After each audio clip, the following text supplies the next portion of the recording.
ৰূপহীহাটত আটক কুখ্যাত চোৰ। ৰূপহীহাটৰ বিভিন্ন ঠাইতে চুৰিৰ সন্ত্ৰাস সৃষ্টি কৰি আহিছে চোৰটোৱে। ৰূপহীহাটৰ ঔৱানাৰ জেম পাৱাৰ ব্লক ইণ্ডাষ্ট্ৰীৰ পৰা ইটাৰ ফৰ্মা চুৰ কৰি হাতে লোটে ধৰা পৰে কুখ্যাত চোৰ আব্দুল ফাৰুক। ইণ্ডাষ্ট্ৰীৰ স্বত্বাধিকাৰীয়ে ৰূপহীহাট আৰক্ষীক খবৰ দি চমজাই দিয়ে কুখ্যাত চোৰটোক।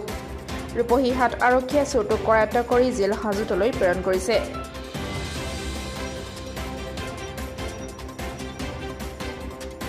মই এটা খবৰ পাই কেনে চোৰ ধৰা খবৰ পাই কেনে মোৰ সেই খবৰ গুচি গ'লোঁ ঔৱানালৈকে। আৰু ঔৱানাত মই চোৰজনৰ হাতলৈকে পালোঁ।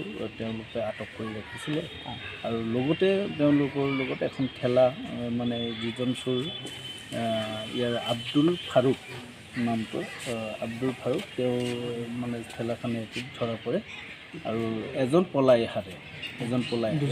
দুজন আছিল আৰু লগত তেওঁক যেতিয়া আমি সোধপোছ কৰিলোঁ, সোধপোছ কৰাৰ পিছত আমি যোনখিনি জেগাত চোৰামাল বিক্ৰী কৰিছে তেওঁলোকৰ ব্লক আছিলে, ব্লকৰ ফ্ৰেম এনেকুৱা ধৰণৰ লোহাৰে সেই বস্তুখিনি আমি দামী বস্তু মানে য'ত বিক্ৰী কৰিছে তালৈকে আমি গুচি আহিছোঁ আৰু গুচি অহাত তেওঁ য'ত বিক্ৰী কৰিছিলে তেওঁক আমি আটক কৰোঁ আৰু তেওঁৰ যিখিনি চুৰি সামগ্ৰী কিনিছিলে সেই কিনা সামগ্ৰীখিনি আপোনালোকে দেখিছে এইখিনি মানে আমি উদ্ধাৰ কৰোঁ।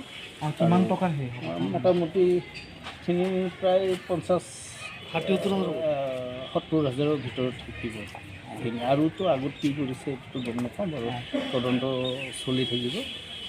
এইখিনিয়ে চোৰৰ নামটো হ'ল আব্দুল ফাৰুক। এজনৰ যিজন আছিলে সেইটো টুনু ইছলাম বুলি আৰু মুখেৰে গম পোৱা, আৰু এজন চোৰৰ লগত যিজন পলাইছে পলাতক হৈছে।